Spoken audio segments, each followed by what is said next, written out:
Forensic is a Latin term, ये लातीनी लफ्ज है जी। फॉरेंसिक क्या है जी? लातीनी लफ्ज है। ये डेराइव्ड फ्रॉम, कहां से अखज किया गया है? डेराइव्ड कहते हैं अखज को, कहां से अखज किया गया? फॉरेंसिस, फॉरेंसिस से अखज किया गया है, जिसका मीनिंग क्या है? फॉरेंसिस का मीनिंग क्या है? बिफोर द कोर्ट, अदालत के सामने। ये यकीनन ये सवालात आपसे पेपर में पूछे जाएंगे कि फॉरेंसिक जो है बेसिकली ये टर्म क्या है, इसका मीनिंग क्या बनता है। हम कह सकते हैं ये लैटिन यानी लातीनी लफ्ज है, ये लातीनी लफ्ज है, ये डेराइव्ड हुआ है फॉरेंसिस से, फॉरेंसिस से। ठीक है, इसका मीनिंग क्या बनता है? अदालत के सामने। आपको पता है जो फॉरेंसिक की अब जो ब्रांच है पीएफएसए, पीएफएसए ये लिखा हुआ है जी, PFSA is abbreviation of Punjab forensic science agency. PFSA, Punjab forensic science agency. इसकी अब 12 या 13 इसकी जो है ना डिपार्टमेंट्स बन चुके हैं, और पूरे पाकिस्तान से इसमें आते हैं फॉरेंसिक टेस्ट करने के लिए। कोई उसमें मोबाइल फॉरेंसिक्स है, ऑडियो है, वीडियो है, या कोई कत्ल वगैरह के हैं, या रेप के जो केसेस बनते हैं, या चोरी के जो फिंगरप्रिंट्स वगैरह की जो जो जो टेस्ट किए जाते हैं फॉरेंसिक साइंस एजेंसी के अंदर। इसके 12-13 मुख्तलिफ डिपार्टमेंट्स बन चुके हैं। आगे है जी, what is Locard exchange principle? Locard exchange, Locard exchange principle, ये क्या चीज है? लोकार्ड एक्सचेंज प्रिंसिपल क्या कहता है जी? आपने पहले पढ़ रखा है, हमने पहले पढ़ा है, एडमंड लोकार्ड जो है वो इस फॉरेंसिक साइंस के फादर है। एडमंड लोकार्ड जो है, एडमंड लोकार्ड, ये लोकार्ड हो गए, फिर Edmund, Edmond Locard, EDMOND, Edmond Locard. ठीक है जी, एडमंड लोकार्ड जो फादर है, फादर ऑफ क्या है जी? फादर ऑफ फॉरेंसिक साइंस है। उन्होंने एक असूल दिया है, प्रिंसिपल दिया है, उसको कहते हैं लोकार्ड एक्सचेंज प्रिंसिपल। उसमें वो क्या कहते हैं? वो कहते हैं every contact leaves a trace, कि जब भी कोई कांटेक्ट होता है वो एक ट्रेस छोड़ जाता है, निशानी छोड़ जाता है। एक चोर किसी घर में घुसा, वो कोई ना कोई अपना ट्रेस छोड़ के जाएगा, या किसी ने किसी के साथ रेप कर दिया, वो कोई ना कोई अपने निशानात उस जिस्म पर छोड़ जाता है। तो बेसिकली ये वही चीज है। नेक्स्ट है जी, PFSA abbreviation Punjab forensic science agency. LAN local area network, local area network, ये लोकल एरिया नेटवर्क कि जो महदूद छोटे पैमाने पे नेटवर्क होता है, एक किसी कमरे में, एक बिल्डिंग में।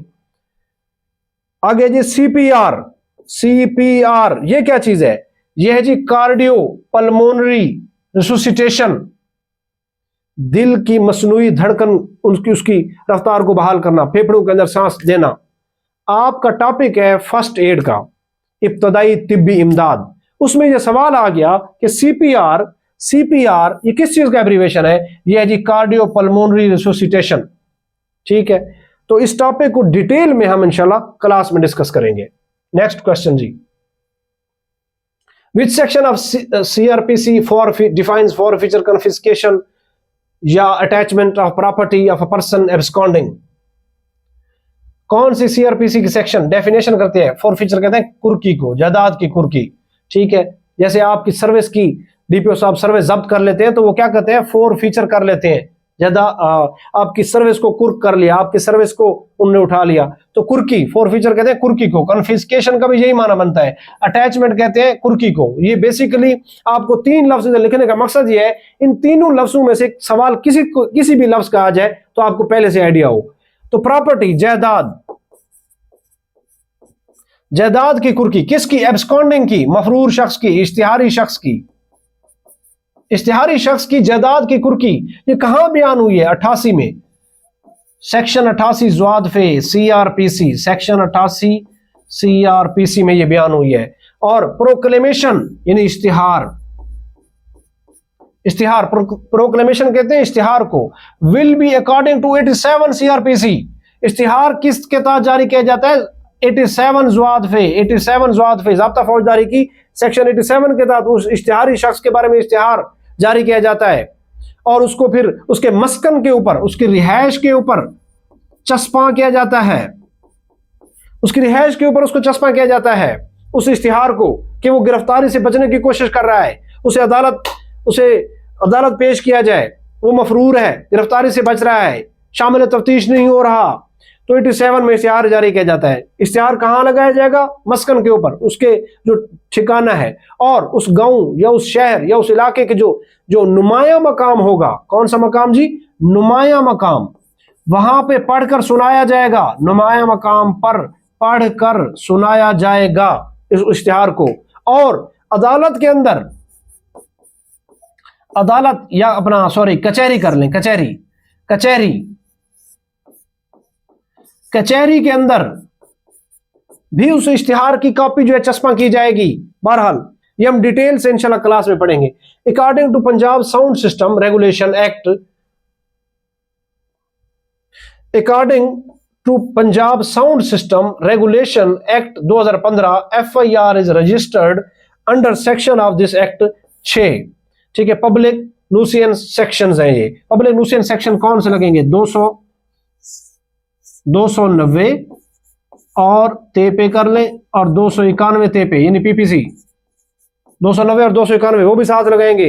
ये पूरा एक लोकल स्पेशल लॉ का एक्ट है, Punjab sound system regulation act. ये हम आपको क्लास में डिटेल पढ़ाएंगे। वो कहता है अगर इसकी कोई खिलाफ वर्जी करता है पंजाब साउंड सिस्टम एक्ट की, तो जो पर्चा होगा वो किस सेक्शन के तहत होगा? सेक्शन 6 के तहत। ये लिखा हुआ जी, सेक्शन 6 के तहत। ठीक है, सेक्शन 6 के तहत, सेक्शन 6 के तहत उस पर क्या होगा जी? पर्चा होगा, सेक्शन 6 के तहत। अच्छा जी, एक टर्म आ गई जी, रेगुलेशन। रेगुलेशन क्या चीज है? रेगुलेशन कहते हैं एक्ट के निफाज के सिलसिले में जो तहकीकात, जो एक्ट है, एक्ट के निफाज के सिलसिले में जो ज़ाब्ता कार मुकर्रर किया जाता है, जो ज़ाब्ता कार हमें बताता है, वो रेगुलेशन कहलाता है। बहरहाल आगे चलते हैं। अकॉर्डिंग टू पिट्रा, पिट्रा किस चीज का एब्रिविएशन है? Punjab information of temporary resident act 2015 FIR is registered. ठीक है, सेक्शन ऑफ दिस एक्ट। पिट्रा की FIR 11/2/15 की होती है जी। पिट्रा क्या चीज है? इसको उर्दू में समझते हैं। ये है कानून आर्जी रिहाइश पजीर अफराद की मालूमात। कानून आर्जी रिहाइश पजीर अफराद की मालूमात का कानून एक्ट 2015। आर्जी रिहाइश जो किराएदारों पे या होटल मालकान पे जो किसी को वो रिहाइश देते हैं, या किसी की घर है, कोई मकान अपना किराए पे देता है और उसकी इतला थाने में नहीं देता, हालांकि वो बाउंड है, थाने में इतला पाबंद है, वो थाने में इतला दे, वो अगर खिलाफ वर्जी करता है तो उस पर कौन सी FIR होती है? 11/2/15 की। PITRA Punjab information temporary resident act, उसकी FIR होती है। नेक्स्ट है जी, अकॉर्डिंग टू टॉर्चर, तशद्दुद एंड कस्टोडियल डेथ, हिरासती मौत एक्ट 2022। ये कब मंजूर हुआ? 2022 में। FIR is registered under section of this act, section 8। Section 8 ये लिखा हुआ जी, सेक्शन 8। सेक्शन 8 में जो है ना, हिरासती मौत और तशद्दुद की FIR दी जाती है। अगर ये 2022 में बनाया गया, हाल ही में बनाया गया, इसको बनाने का जो मकसद था वो ये था, कोई भी पब्लिक मुलाजिम सरकारी, चाहे वो पुलिस का हो या दीगर लॉ एनफोर्समेंट एजेंसी से ताल्लुक रखता हो, किसी बंदे को उठाया इकबाल जुर्म कराने के लिए, उससे इकबाल जुर्म कराने के लिए बार बार उस पर तशद्दुद करता है, या फिर उसको उधर उसकी डेथ हो गई। इसकी पूरी लोकल स्पेशल हम ये पढ़ेंगे। डेथ कहाँ हुई? अस्पताल में हुई। डेथ कहाँ हुई? मौत कहाँ पे हुई? अस्पताल में। मैं इधर लिख रहा हूं, अस्पताल में, या पुलिस की गाड़ी में, पुलिस की गाड़ी में उसकी मौत हो गई, या अस्पताल में हो गई, यानी कि उसको इतना आपने, किसी पुलिस वाले ने तशद्दुद किया, उसको अस्पताल तक ले जाना पड़ा, वहां उसकी डेथ हो गई, या पुलिस की गाड़ी में हुई, या पुलिस कस्टडी में हुई, तो उस पे जो है ना सेक्शन 8 का पर्चा लगता है, सेक्शन 8 का। लेकिन सिर्फ सेक्शन 8 का पर्चा उस पे नहीं लगेगा, बल्कि उसमें सेक्शन 8 के साथ जो है चैप्टर 16 PPC का, उसमें कौन से लाई करता है सेक्शन? ये देखिए, बाब 16 किसका? ताज़रात पाकिस्तान का, पाकिस्तान पीनल कोड का 200 जो 299 से लेके 338 तक जा रहा है। ये 338 उसमें अस्कात हमल, अबार्शन वगैरह वो एंड तक वहां जा रहा है। बीच में मजरूबात की सारे सेक्शन इसमें आते हैं। कत्ल हो गए तो कत्ल की FIR भी साथ लगेगी। अगर मजरूबात की FIR है, जो ज़रबात है जिस्म के ऊपर, फिर उनके जो छज्जा है, वो आगे जो है मुदिया है, उज्व है, तलाफ सलाहियत उज्व है, टाइप्स है, हर्ट है, वो सारी जो है ना उसमें वो लाई करेंगी, वो भी साथ लगेंगी। प्लस सेक्शन 8 ये जो कस्टोडियल, जो टॉर्चर का जो जो सेक्शन 8 है इसकी भी एफआईआर उस पर लगेगी, उस पुलिस वाले पे, जिस पे साबित हो जाए कि उसने तशद्दुद किया है। इसको डिटेल से इंशाल्लाह हम क्लास में पढ़ेंगे। बहरहाल सेक्शन 8 हो गया। अब इस तरह का अगर केस आ गया, जो हिरासती तशद्दुद है या हिरासती मौत का केस आ गया, तो उसका क्या तरीकेकार है, उसकी तफ्तीश कौन करेगा? याद रखें एफआईए करेगी, federal investigation agency, FIA federal investigation agency, ठीक है, federal investigation agency, federal investigation. ये नहीं होगा कि उसकी एफआईआर वो जो पुलिस तफ्तीश करेगी, नहीं, इसमें फेडरल इन्वेस्टिगेशन को इन्वॉल्व किया गया है। इसमें फेडरल इन्वेस्टिगेशन एफआईए को इन्वॉल्व किया गया है, फेडरल इन्वेस्टिगेशन को अख्तियारात दिए गए हैं वो इसमें, और किसके साथ? 1974 1975 उनके अपने कानून जो है उसके तहत वो इस केस की तहकीकात करेगी। एफआईए के साथ कौन होगा? National commission for human rights, इंसानी हकूक के कमीशन के बंदे इस तरह के केस को देखेंगे। एक मिसाल समझ लें, एसएचओ ने एक घर पे रेड किया, किसी बूढ़े शख्स के 2 बेटों को उठा लिया, चोरी का इल्जाम था उन पे, वो ले गया। उसने क्या किया? बंदी नहीं डाली और अदालत का हमने पेश भी नहीं किया। फिजिकल रिमांड 167 के तहत, फिजिकल रिमांड 167 के तहत, फिजिकल रिमांड 167 के तहत उसने वो भी नहीं लिया, बल्कि उसको इकरार जुर्म कराने के लिए उनको वो दिन रात मार रहा है। अब पुलिस का बंदा एफआईए के पास, अपना सॉरी, जो बूढ़ा बाप था, उन बच्चों का बाप था, वो एफआईए के पास चला गया। उसने जाके कंप्लेंट करा दी कि फलां जगह पे फलां एसएचओ, कंप्लेंट तहरीरी हुई या फिर ओरली जबानी हुई। वो एफआईए के पास गया बूढ़ा शख्स कि फलां एसएचओ मेरे बच्चों को मार पीट रहा है, आप प्लीज इस केस को देखें। एफआईए हरकत में आ जाएगी। इसके साथ एफआईए के साथ जमा का निशान यानी national commission for human rights के बंदे वो भी हरकत में आ जाएंगे, इस केस की तहकीकात करेंगे। बाकी एसएचओ ऐसा कर रहा है, और अगर ऐसा कर रहा है तो फिर उसको सजा दी जाएगी। किसके तहत? सेक्शन 8 के तहत। ये हम पढ़ रहे हैं इधर, सेक्शन 8 के तहत उस एसएचओ को क्या किया जाएगा? उसको सजा दी जाएगी। तो बहरहाल अगर इसमें एक और सुनहरी भी हो सकता है, एक मुल्जिम है, वो मजिस्ट्रेट के सामने, एक मुल्जिम है फिजिकल रिमांड के दौरान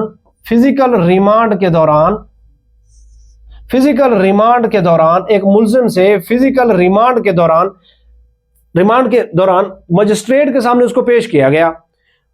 मुल्जिम ने इंकशाफात कर दिया, मुझ पर कस्टोडियल टार्चर हो रहा है। क्या हो रहा है? Custodial torture. ये देखें, कस्टोडियल टार्चर हो रहा है, टार्चर, तशद्दुद, कस्टोडियल टार्चर, हिरासती तशद्दुद मुझ पर हो रहा है। अब मजिस्ट्रेट क्या करेगा? इस एफआईए को इतला कर देगा, इंटीमेशन करेगा। इंटीमेशन कहते हैं इतला को, इंटीमेशन इतला देगा, और इतला देने के बाद फिर एफआईए हरकत में आएगी, नेशनल कमीशन के बंदे हरकत में आएंगे, और फिर वो इस केस की तहकीकात करेंगे। बहरहाल हम आगे चलते हैं। ये डिटेल से इंशाल्लाह जब आप इस सेशन को, इस क्लास को ज्वाइन करेंगे, हम इंशाल्लाह आपको उधर में डिटेल से पढ़ा देंगे। हाउस ब्रेकिंग बाय नाइट, इसको कहते हैं नकब जन्नी शब। नकब हाउस मतलब घर, ठीक है, नकब जन्नी शब। ब्रेकिंग तोड़ना रात के वक्त, नकब जन्नी शब। एड्रेसेस अंडर सेक्शन 446 446 नकब जन्नी शब के बारे में है। ते पे यानी Pakistan penal code. Which offence is covered under section 188 में ये मजमूआ, which offence is covered under section 188 PPC. ताज़रात पाकिस्तान के अंदर जो 188 की जो दफा है, जो सेक्शन है, वो किस चीज के बारे में है? आपने दफा 144 के बारे में सुना होगा। दफा 144 का, दफा 144 ज़वाद फे जो होता है, जिसका हुक्म कौन देता है? एक इसमें सवाल पूछा जाता है, क्या उसका डीपी हुक्म देता है, जो आए रोज नक्शे अमन के खतरे के पेश नजर जो लगा दिया जाता है 144 यानी कि दफा 144, उसका कौन हुक्म देता है? याद रख लें, डिप्टी कमिश्नर या फिर जिला नाजिम। अगर लोकल बॉडीज के इलेक्शन हो चुके हैं, जिला नाजिम बैठा हुआ है, वो इसका हुक्म देगा या फिर डिप्टी कमिश्नर इसका हुक्म देगा। 144 ज़वाद फे, डबल सवारी वगैरह पर पाबंदी, कहीं पर भी आप इज्तिमा नहीं कर सकते, बंदे इकट्ठे नहीं हो सकते, नक्शे अमन का खतरा है, कोई थ्रेट वगैरह है, कोई धमकी वगैरह है, तो उसकी खिलाफ वर्जी अगर कोई करता है, दफा 144 की जो कि ज़ाब्ता फौजदारी का है, उससे अगर कोई उसकी खिलाफ वर्जी करता है तो 188 के तहत, ये देखें 188 के तहत 188 पीपीसी के तहत उसकी एफआईआर होगी, 188 पीपीसी के अंदर उसकी एफआईआर होगी। और उसकी सजा जो है, अगर सिर्फ उसने उसको फॉलो नहीं किया, अमल नहीं किया, 1 महीना सजा है। और अगर उसने इंसानी जान को खतरे में डाला है और दफा 144 की खिलाफ वर्जी की है तो 188 लगेगा, उसमें फिर सजा ज्यादा दी जाएगी। वो कितनी दी जाएगी? उसमें फिर 6 माह सजा है। ठीक है, ये देखिए पनिशमेंट 1 मंथ, 1 माह की सजा है। अगर उसने 1 मिनट,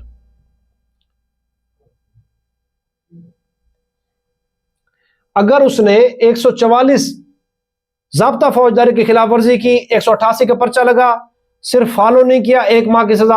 अगर इंसानी जान को खतरे में डाला, रिस्क खतरे में डाला, फिर सजा कितनी होगी? 6 माह सजा होगी। इफ आगे 144 CrPC order is issued by deputy commissioner, ये आ गया जी। डिप्टी कमिश्नर इसका हुक्म देगा, या फिर कौन हुक्म देगा? जिला नाजिम, जिला नाजिम उसका हुक्म देगा। नॉट इशूड बाय डीपीओ, कभी भी 144 का ज़ाब्ता फौजदारी का हुक्म डीपीओ नहीं देगा। ठीक है, आगे चलते हैं। क्राइम सीन पर तलाशी लेने का वो कौन सा मेथड है जिसमें एक जगह को तलाश करने पर दुगनी यानी डबल कवरेज मिलती है? वो है grid search method. Grid search method कौन सा मेथड है? ये point two point search method है, ये हम पढ़ेंगे इंशाल्लाह। Point two point search method है, फिर ग्रिड है, फिर स्ट्रिप सर्च मेथड है। ग्रिड में क्या होता है? पहले मशरिक से मगरिब, ठीक है। फॉर एग्जांपल ये मशरिक से मगरिब, ठीक है, ये कमरा है फॉर एग्जांपल या कोई जगह है, मशरिक से मगरिब की तरफ सर्च किया जाएगा, फिर शुमाल से जनूब की तरफ सर्च किया जाएगा। तो यूं समझ ले 2 बार एक जगह को कवरेज मिल गई। तो वो यही पूछ रहा है ग्रिड सर्च मेथड में, ठीक है। ग्रिड सर्च मेथड के अंदर एक जगह की जब तलाशी ली जाएगी, क्राइम सीन को उस पर तलाशी ली जाएगी, कोई एविडेंस तलाश किया जाएगा, तो उसको कितनी कवरेज मिलेगी? डबल, दुगनी। आगे क्या चीज है? पतंगबाज बच्चा है, पतंग उड़ा रहा है बार बार, उसकी खिलाफ वर्जी कर रहा है, तो जुवेनाइल सिस्टम एक्ट 2018 में जो बना है, ये हम पढ़ेंगे, ये आपके सिलेबस का हिस्सा है। सजा और जेल में जाना पड़ेगा। कौन सी वार्निंग के तहत? चौथी वार्निंग। अगर पतंगबाज बच्चे को पकड़ा, पहली उसने खिलाफ वर्जी की, वार्निंग की, तो उसको वार्निंग दी जाएगी। उसने पहली बार उसको वार्न करके उसको छोड़ दिया जाएगा। दूसरी खिलाफ वर्जी की तो उसको 50,000 रुपया जुर्माना, 50,000 जुर्माना उस पर लगाया जाएगा। उसका गार्डियन देगा, उसका वारिस देगा, फादर देगा, उसका वली देगा 50,000 दूसरी वार्निंग पे। फिर पकड़ा गया, फिर उसने पतंगबाजी की, उड़ाया पतंग वगैरह, तो फिर कितना जुर्माना होगा? 1 लाख। और चौथी वार्निंग पे क्या होगा? उस पर जुवेनाइल सिस्टम एक्ट 2018 के तहत उस पर क्या होगा? पर्चा होगा। अगला सवाल, मोटरसाइकिल की वन व्हीलिंग, जो एक पहिए पर जो बच्चे सवारी करते हैं, वन व्हीलिंग करते हैं, लड़के वगैरह, motor vehicle ordinance MVO, motor vehicle ordinance 1965 कि कौन सी दफा के तहत काबिल दस्तअंदाजी जुर्म है, कॉग्निजेबल ऑफेंस है, वो 99A है, उसका वो उसमें पर्चा दिया जाता है। रोज नामचा जो है, पुलिस ऑर्डर 2002 के किस आर्टिकल के तहत थाने में रखा जाता है? जी ये 167 है। इसका जवाब क्या है जी? 167। रोजनामचा पुलिस ऑर्डर 167 पुलिस ऑर्डर के तहत थाने में उसमें रिकॉर्ड रखा जाता है। इसके अलावा मैं आपको बता दूं 167 जो हम पहले CRPC में पढ़ चुके हैं, वहां पे फिजिकल रिमांड दिया जाता था। 167 CRPC का जो है, वहां पे फिजिकल रिमांड दिया जाता था। रोजनामचा 167 पुलिस ऑर्डर 2002 के तहत मुरतब किया जाता है, थाने में रखा जाता है। नेक्स्ट चलते हैं जी।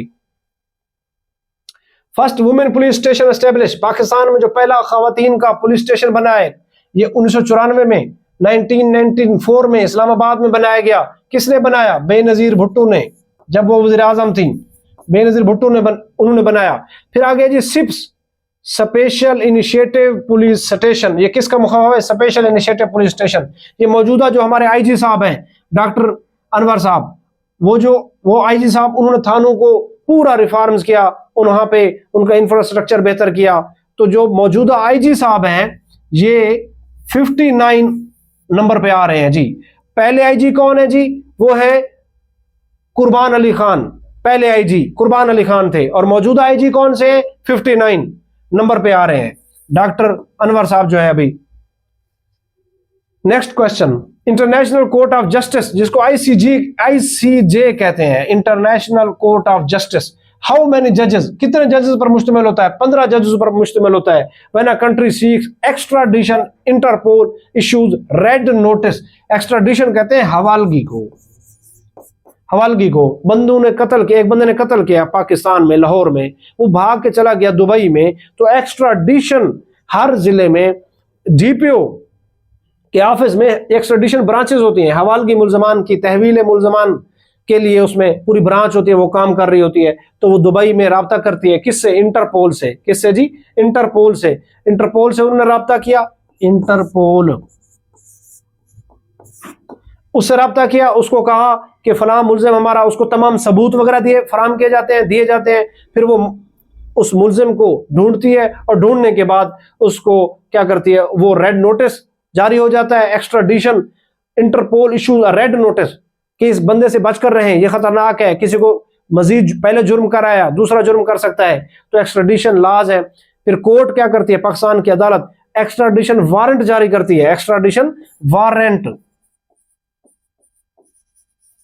जारी करती है और इंटरपोल से राब्ता किया जाता है थ्रू प्रॉपर चैनल। तो राब्ता करने के बाद उसको मुल्जिम को पाकिस्तान के मुतलका कंट्री के हवाले किया जाता है। इंटरपोल बनी कब थी? 1923 में, 1923 में वियना में, ऑस्ट्रिया में ये बनी थी। मौजूदा इसका जो हेडक्वार्टर है वो कहां पे है? फ्रांस के अंदर, फ्रांस के अंदर, लायोन के अंदर। इसका जो मौजूदा जो हेडक्वार्टर है, इंटरपोल का मौजूदा हेडक्वार्टर वो कहां पे है? लायोन, फ्रांस के अंदर। ये जब बनी थी, बनी कब थी? 1923 के अंदर, 1923 वियना ऑस्ट्रिया के अंदर ये बनी थी। नेक्स्ट, काम की जगह पर खवातीन को हरासा करने के खिलाफ तहफ़्फ़ुज़ का एक्ट 2010 की सेक्शन 10 के तहत Mohtasib ओम्बेड्स person, Mohtasib ओम्बेड्स person, OMBUDSPERSON,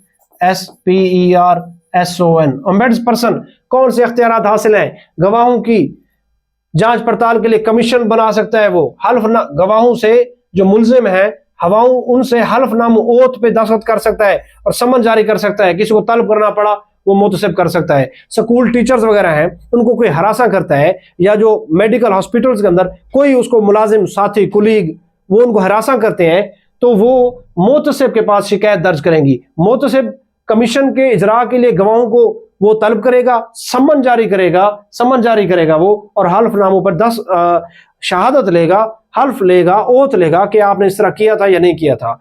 next question है जी, आर्टिकल 21 पुलिस ऑर्डर 2002 के तहत एसएचओ का ओहदा जो है किस रैंक का अफसर तैनात होगा? इंस्पेक्टर का। आर्टिकल 21 पुलिस ऑर्डर ये कहता है एसएचओ कम से कम कौन होना चाहिए? इंस्पेक्टर होना चाहिए, यानी कि सब इंस्पेक्टर नहीं होना चाहिए। अगर पेपर में यह सवाल आ जाए आर्टिकल 21 पुलिस ऑर्डर क्या कहता है, उसमें एसएचओ किस रैंक का अफसर होगा, तो उसमें एसएचओ जो होगा इंस्पेक्टर रैंक का अफसर होगा। अगला सवाल है, पंजाब में दीवारों पर मामलात के इजहार की ममानत का कानून, पंजाब में दीवारों पर एक्सप्रेसिंग मैटर्स ऑन वॉल इसे कहते हैं कि इजहार की ममानत, प्रोहिबिशन, ममानत कहते हैं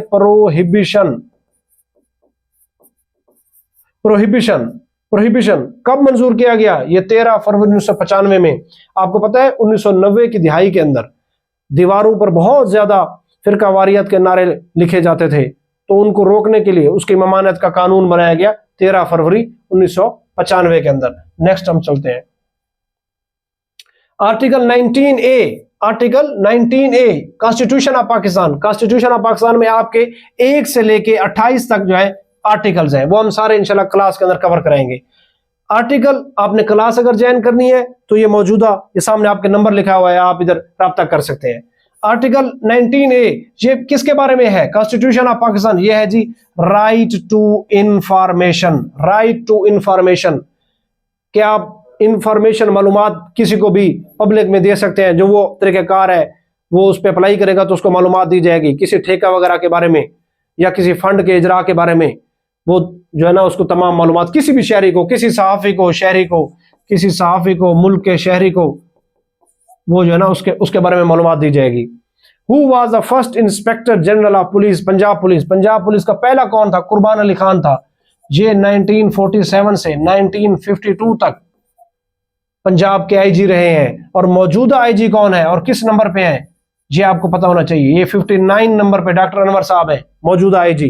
डॉक्टर अनवर साहब जो मौजूदा हैं, जो करंट आईजी हैं, वो उनका नंबर क्या बनता है जी? 59 according to Google and Wikipedia. Senior ranks under the police order 2002 means police officer above the rank of inspector.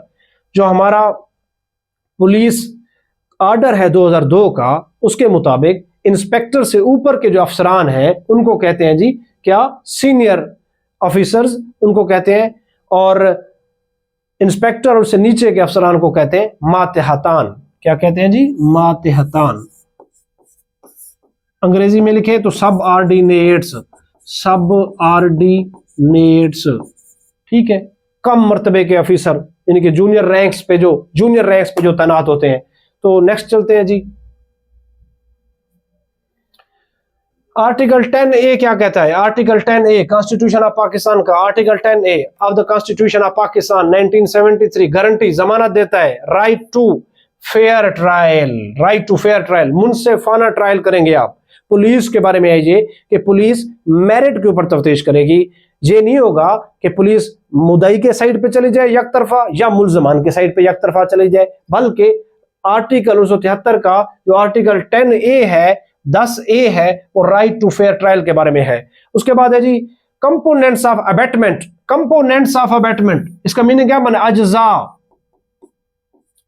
किसके? अबैटमेंट के। अबैटमेंट कहते हैं, अबैटमेंट कहते हैं अयानत को। अयानत को कहते हैं। अबैटमेंट किसे कहते हैं? अयानत को कहते हैं। जुल्फकार अली भुट्टो का केस शायद आपको याद होगा, जो पाकिस्तान के वज़ीर आज़म रहे हैं, प्राइम मिनिस्टर रहे हैं, उनको एक्सिक्यूट किया गया।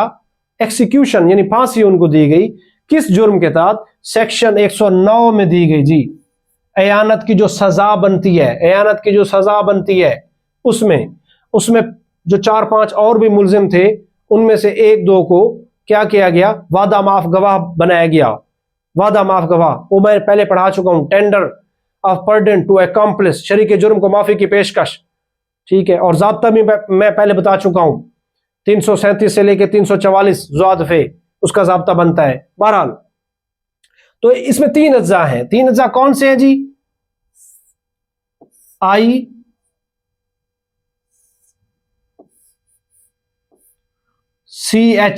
एक मिनट, ICH बनते हैं। इसमें 3 अज्जा हैं। 3 अज्जा अयानत के अंदर 3 अज्जा बनते हैं। ICH पहली बनती है इंस्टिगेशन या इंस्टिगेट करना, मतलब उकसाना, भड़काना, तरगीब देना, कि किसी को जुर्म की तरगीब जो दे, भड़काने वाला, वो भी साथ उसका मुल्जिम या मुजरिम होगा। क्रिमिनल कॉन्स्पायरेसी, साजिश करेगा। कॉन्स्पायरेसी कहते हैं साजिश करने को, पायरेसी। ठीक है, क्रिमिनल कॉन्स्पायरेसी, साजिश करके किसी को मारना, किसी के खिलाफ जुर्म करना। और H हेल्प करेगा, दानिस्ता तौर पे मदद करेगा। इसकी मिसाल ये समझ लें, बरतानिया का एक शहरी है, लाहौर का एक बंदा उस बरतानिया के शहरी को भड़काता है, इंस्टिगेट करता है, उकसाता है, भड़काता है, कत्ल की तरगीब देता है। किसकी? भारत के एक शख्स की। बरतानिया का एक शहरी उठा बरतानिया से और उसने भारत में जाके कत्ल कर दिया। लाहौर के बंदे ने उसकी अयानत की, उकसाया, भड़काया, तो लाहौर का जो बंदा होगा उस पे अयानत की सजा होगी, वो अयानत की सजा का मुजरिम होगा। बहरहाल जी, ये ICH अयानत, अबैटमेंट की अपनी तारीफ कहां की गई है? 107 के अंदर। और सजा कहां पे है उसकी? 109 के अंदर। ठीक है।